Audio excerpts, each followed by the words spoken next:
Director General of Nigeria Center for Disease Control on 14-day quarantine after returning from China. Human Rights Writers Association of Nigeria, Adam Soshiamole, deride Supreme Court's dismissal of Ihedioha's application. On the international front, U.S. former Vice President Joseph Biden shines after massive wins in Super Tuesday primaries. And in sports, International Olympic Committee says 2020 Tokyo Olympics will go ahead as planned.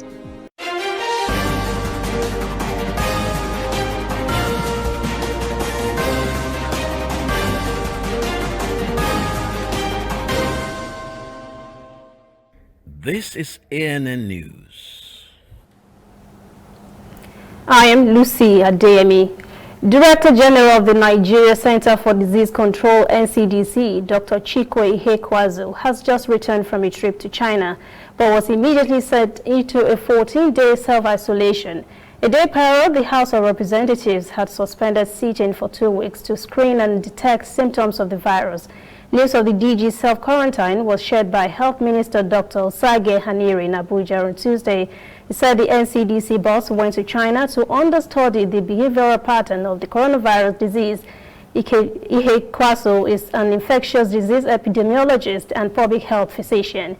Meanwhile, the Aliko Dangote Foundation has pledged 200 million naira toward the federal government's effort to contain the spread of COVID-19 coronavirus in the country. The foundation's chief executive officer, Zoera Yusufu, said in a statement in Lagos on Tuesday, the foundation has set aside more than 100 million naira to support facilities that would assist, prevent, assess, and respond to health events at point of entry to ensure national health security. She also said the foundation will provide another 36 million naira to support government efforts in surveillance and epidemiology. The Human Rights Writers Association Nigeria, HURIWA, has faulted the Supreme Court action on Tuesday in which it dismissed application by Mike Ihedioha to review its earlier decision that removed him as governor of Imo State. HURIWA says by yesterday's ruling, the Supreme Court has, quote, inflicted ethical damage on its reputation, end quote. In a statement by the group's national coordinator, Emmanuel Onkubiko, the civil rights advocacy group also said the highest court in the land has, quote, thrown away an opportunity on the platter of gold to remedy a damage it's inflicted on its reputation forever, end quote. Meanwhile, sounding like he agreed with HURIWA, national chairman of the All Progressives Congress, Adam Soshiamole, faulted Ihedioha's lawyers for not providing evidence in court. The votes declared for Uzodimma were more than the registered votes. While addressing State House correspondents in Abuja on Tuesday, Oshiamole called for an amendment in the law that would ensure that once people have voted, the results cannot be dismissed. He said, quote, nothing should empower the court to impose a man rejected by the people on the people, end quote. In another news, Nigerians continue to use paracetamol for cooking despite the warning by the National Agency for Food and Drugs Administration and Control, NAFDAC, that the medicine could cause kidney and liver failure. The medication used to treat pain and fever is being used by some Nigerians to cook meat and beans for household and commercial consumption. But what do they do? Why do they do that, knowing the risks? Reporter Ifyo Ketang has the answer. Madeline Williams has come to this pharmacy to buy some paracetamol. Although she doesn't have any of the aches and pains the drug is designed to treat, she's using it for something else. The mother of two is using paracetamol as an ingredient in her cooking. I put paracetamol into the meat when cooking it. It makes the meat get soft quickly. This will help me save my kerosene, charcoal, and firewood. Madeline is not the only one catching on to the new trend. The Nigerian Agency for Food and Drug Administration and Control, NAFDAC, says that a rising number of food vendors across the country are also using the drug to tenderize their meats to avoid the long hours of cooking and save costs. Health experts say using paracetamol to soften meat has dangerous implications. When you subject paracetamol to the process of cooking, it is converted to a more poisonous byproduct than that produced during the normal process which paracetamol goes through. when it is broken down in the liver. Now, this very poisonous product is what is responsible for the damage to the liver, to the kidney, and eventually to the heart. Despite the prevalence of the practice, many food vendors deny usage of paracetamol in their cooking. About 25 million people suffered from kidney failure in 2018, and with the current rise in illicit cooking practices, there are fears the numbers could be higher. This beef vendor says cooking with the wrong kinds of meat might be part of the problem. There are animals that are meant for farming. Their skin are very tough. There are animals that are fattened for consumption. Those ones that are made for consumption, you see them very light. But because of Nigeria poverty level, the restaurant people, they look good, they go for cheaper one. Nutritionists in Nigeria are advocating for healthier ways to tenderizing meat.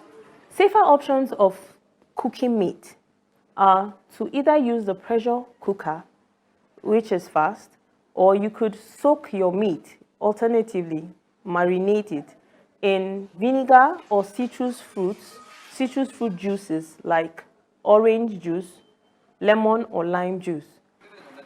NAFDAC says it is conducting sensitization programs to enlighten Nigerians on the health hazards of cooking with paracetamol. For Williams and other Nigerians tenderizing meats like this, possible long-term health effects may not be worth the risk.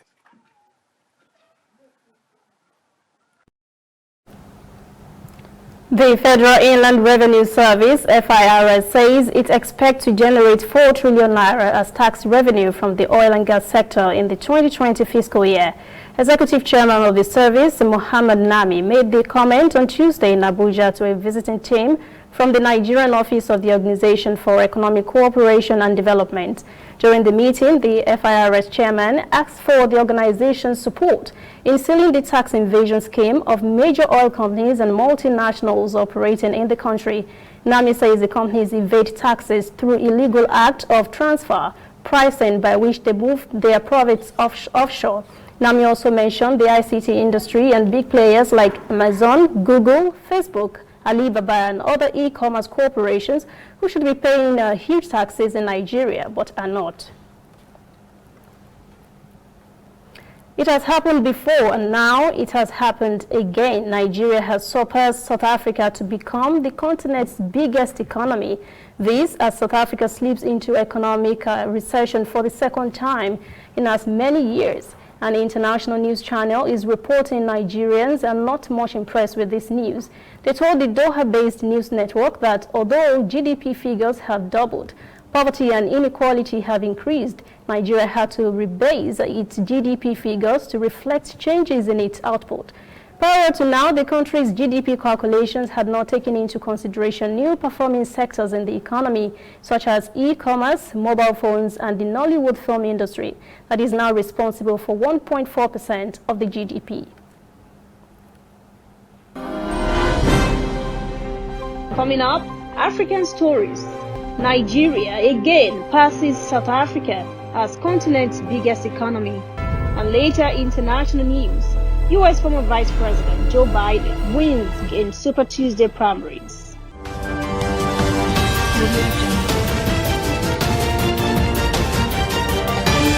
You are watching ANN.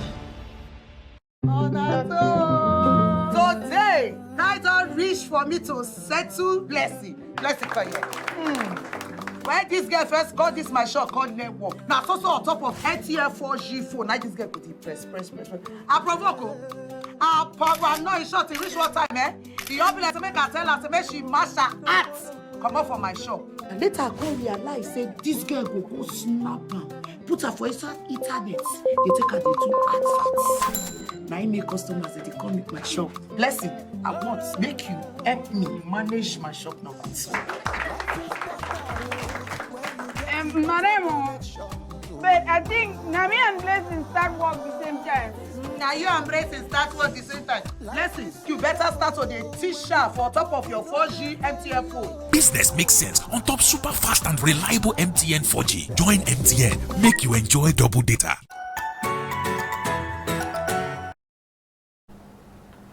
Welcome back. This is ANN News. Now to African stories. Algeria, Egypt, Senegal, Nigeria and Morocco have confirmed coronavirus cases, 2 in Senegal's case. Now, Tunisia has also reported its first COVID-19 case. Adnan Chauchi has the story. Abdel Meki said the health condition of the patient is stable and he does not suffer from complications. This Tunisian citizen who arrived in Tunisia on February 27th on board a ship from Italy showed no symptoms of infection with the coronavirus. The infected patient had complied with the instructions of the health team at port. As soon as the first symptoms emerged a few days after his arrival in Tunisia, the patient isolated himself at home and contacted the 190. A medical team visited him at home and made the COVID-19 test. All the 254 people who accompanied that patient on the ship and his family members have been quarantined for a period of 14 days and are currently undergoing medical monitoring.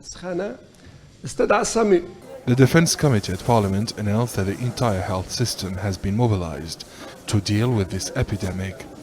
Health authorities have increased the level of vigilance through stepping up coordination with the various stakeholders to better control the health status of travelers arriving to Tunisia from airports, seaports and border crossings.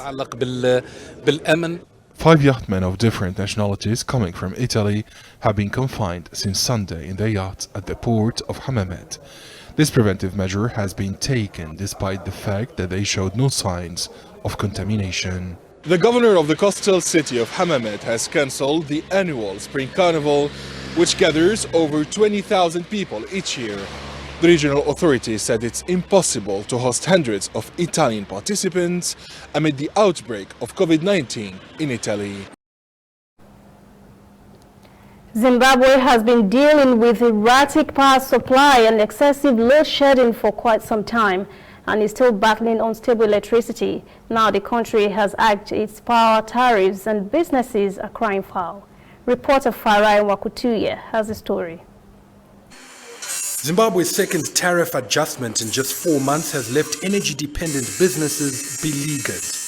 Before load shedding, 2 years ago, before the load shedding began, I would use $120 on electricity for a whole week. But now, it can run out in just 1 day. They've been forced between a rock and a hard place. Either they absorb the tariff increase and eat into their profit margins, or they pass on the cost to their customers. However, with many of those clients unable to pay current prices, that may mean missing out on potential business. The latter is not an option for Manatsa. Our clients are experiencing the same economic challenges we are, and since I need to take something home at the end of the day, I end up trying to accommodate the customer. For many here, staying afloat has become a delicate balance. We now negotiate with clients first to find a price that's affordable for them, and that allows us to still walk away with something. Only when we agree do we buy prepaid electricity and start working on their job. It's an unorthodox and inefficient model, but unavoidable in a high-cost environment made worse by intermittent supplies. For me, the biggest cost has not just been about the increase in that tariff, but the fact that electricity is still in short supply. So businesses have had to rely on alternative sources such as diesel-powered generators, and it's very expensive. So the cost of doing business in the country remains very high. It's not sustainable. Zimbabwe has been importing power from neighboring South Africa and Mozambique after receding water levels cut generation at its main Kariba hydropower plant.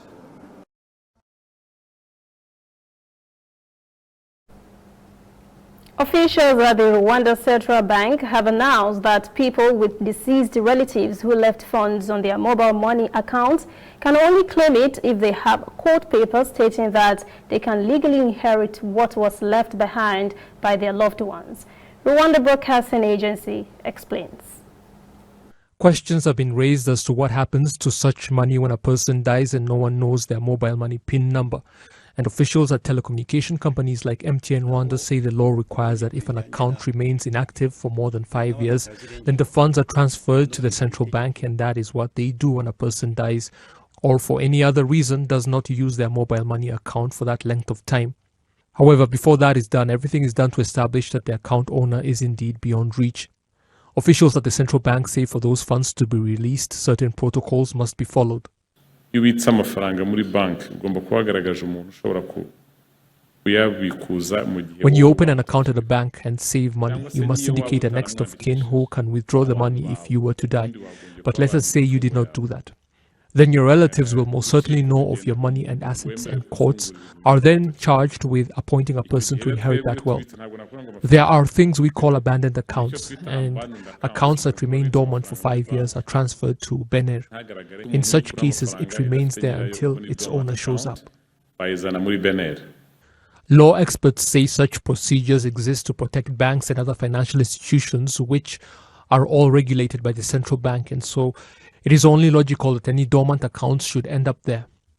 With so many people using mobile money services and saving vast amounts of money at times, views have been expressed that they too should have a next of kin indicated when they are first opened, so that in the case of death, lengthy court procedures are not necessary to retrieve the money.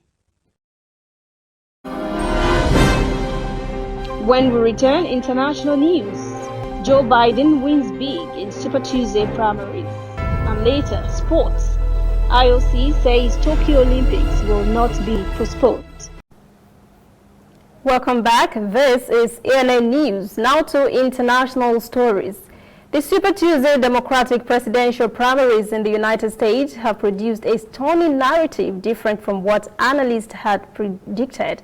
Up to the primaries voting on Tuesday, when 14 states and 1 territory went to the polls, the bet had almost had Biden sinking. But the former vice president proved them all wrong. He won big across board. Biden won 9 of the 14 states. His strongest and closest rival, Senator Bernie Sanders, won 4. The 2 close rivals shared the 2 biggest prizes, with Biden winning Texas and Sanders California. This result has whittled down the number of presidential candidates running for the party's nomination. Billionaire Mike Bloomberg, who recently joined the field and has spent hundreds of millions of dollars, managed to win just the territory of American Samoa. He dropped out of the race on Wednesday and has endorsed Biden's candidacy. Senator Elizabeth Warren, who was expected to rattle the field, was relegated to almost an inconsequential candidate, coming 4th or 5th in some of the races. A third of the 191 delegates needed to win the party's nomination were picked on Tuesday. Turkey has opened its borders with Europe last week, causing a deluge of migrants floating into the continent. When Turkey opened the Floodgate, a makeshift boat carrying 48 migrants capsized off the Greek island of Lesbos. 46 were rescued unharmed, while 2 unconscious children were taken to the hospital in Lesbos. One of the children later died. Miha Brad David has the story. We're at the Turkish side of the Evros River, known as the Meriç River in Turkey. This river creates a natural separation from most of the 212-kilometer border between Turkey and Greece. Hundreds of refugees have chosen to camp out along this border. Just a short while ago, a bus distributed dozens of pillows, another sign that many here intend to stay for quite a while. Turkey's Interior Minister Süleyman Soylu claimed that over 130,000 refugees have managed to cross into Greece since they opened the borders, but he provided no evidence to back these figures. Meanwhile, UK Foreign Secretary Dominic Raab held talks with Turkey's Foreign Minister Mevlut Çavuşoğlu in Ankara. Raab stated that as a NATO member, he supports Turkey's call for a ceasefire in Syria, and added that the first and overriding responsibility for humanitarian suffering lies with the Syrian government and with Russia. Meanwhile, Mevlut Çavuşoğlu, the Turkish foreign minister, reiterated that Turkey cannot prevent anyone from leaving Turkey at the moment, referring to refugees who want to cross into Europe, and emphasized that the EU should show respect to common humanitarian values. So for now, it seems that Turkey has no intention to back down from its decision to keep the borders open. In one rural region in Mexico, changes coming from underground. The earth is dropping hints that a natural disaster may soon hit. Reporter Alasdia Berverstock visited Michoacan state to find out what's going on. On the slopes of the Tancítaro volcano, where avocado groves thrive in the rich volcanic soil, there are rumblings deep underground. Just since January, this region has experienced more than 3,000 small earthquakes. In the town of Periban, the epicenter of the seismic activity, the locals are bracing for the worst. It's scary, and it makes you panic about what might happen, or if the next one will come while people are sleeping. We've had to sleep with our back door open in case there's an incident. Such an incident, as Gabriela fears, might ultimately be the emergence of a new volcano right under the town. Michoacan state is situated in the center of what's known as the Trans-Mexican Volcanic Belt, a region of tectonic activity where most of the country's active volcanoes can be found. The last new volcano to emerge here did so less than 100 years ago, a mere heartbeat in geological terms, and experts are concerned that the same may be about to occur here again. The situation is that between 10 to 15 kilometers below the surface, a large amount of magma has built up due to the separation of tectonic plates, which could allow the formation of a new volcano on the surface. Despite these warnings, local authorities in Periban don't have much of a plan that goes beyond hoping for the best. We asked the deputy mayor what would happen should a volcano appear under their feet. Now that's a difficult question because in reality we hope everything remains normal. And for other residents, that suits them just fine. We're not worried about it at all. We're relaxed. Why?